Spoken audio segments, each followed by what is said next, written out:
Let's learn to create an Azure storage account. I am currently logged into the Azure portal.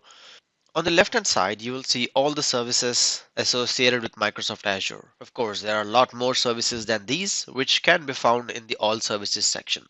To create an Azure storage account, click on the storage account on the left hand side. It will then take you to another blade or a screen that will let you create more storage accounts here. I already have a storage account. Now this storage account was created when I used Azure Shell to create and provision virtual machines in the previous section.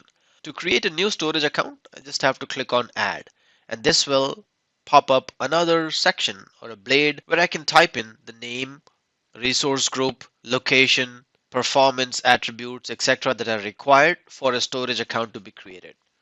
I'll choose a subscription as pay as you go. I will create a new resource group, call it as data store. Say OK. Storage account name. Make sure that this is in lowercase and has no special characters. So if I mouse over this I icon, it will tell you what the requirements of the storage account name are. I'll just give it a name like information hosting. And if somebody else has taken this name, will not get it. That means that this name must be unique and nobody else in the world of Azure must have used it. I'll choose the location as East US, but you can leave it to default. Performance, you can choose between standard and premium, which we discussed earlier. Account kind is general purpose V2, V1 or blob storage. V2 will give me all the features that Azure storage account has as on today. The replication options are not discussed so far, but will be discussed moving forward in the subsequent videos. I'll leave it to LRS, which is local redundant storage at this time. Access tier, we can choose between cool or hot. Again, this hasn't been discussed, but we'll talk about this later. Then we have the networking section. Do you want this storage account to be available on the internet? And if it should be available only in the intranet, then we select the particular networks which are available in our subscription. But if you want your information in the storage account, in your blobs and files to be available all over the internet, then you select public endpoint all networks.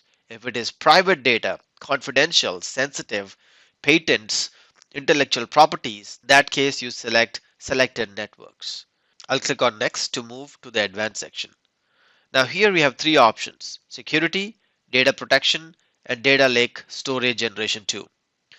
Do you want your data to be securely transferred when transmitting data between the storage account to other networks? By default, it is enabled. Data protection, do you want soft delete? So when you enable this, it will let you retain the deleted data for a certain number of days. So any file that has been accidentally deleted can be recovered after the set number of days specified here. So you can scroll all the way to the right to move it to maximum 365 days.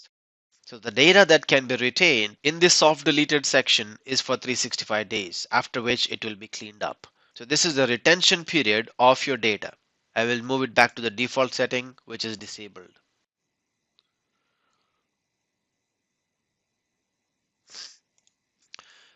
If your data sitting in your Azure storage account is for analytical purposes, is something that needs to be calculated and is massive in size, then you can connect it to Azure Data Storage Lake Generation 2. This will help you analyze and give information back to you at millisecond latency.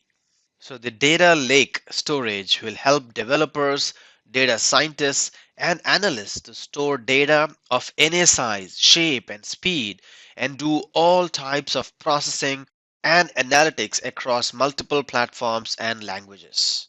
I will change it back to default, set it to disabled, and click on next.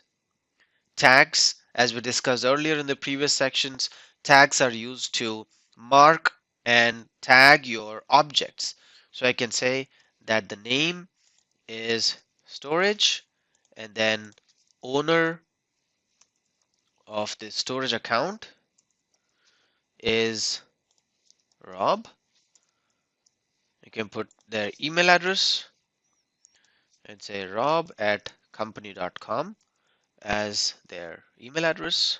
So similarly, you can add multiple tags here to the object that we are creating. So this will create a CMDB for me. Finally, you click on Review and Create, and after the validation, you'll click on Create to create the storage account. Looks like the storage account is created. I'll click on Go to Resource to go to my storage account called Information Hosting. Now, as you scroll down, you will be able to see blobs, files, tables, and queues. So that means that General Purpose version 2 will let me create all the full services inside the storage account.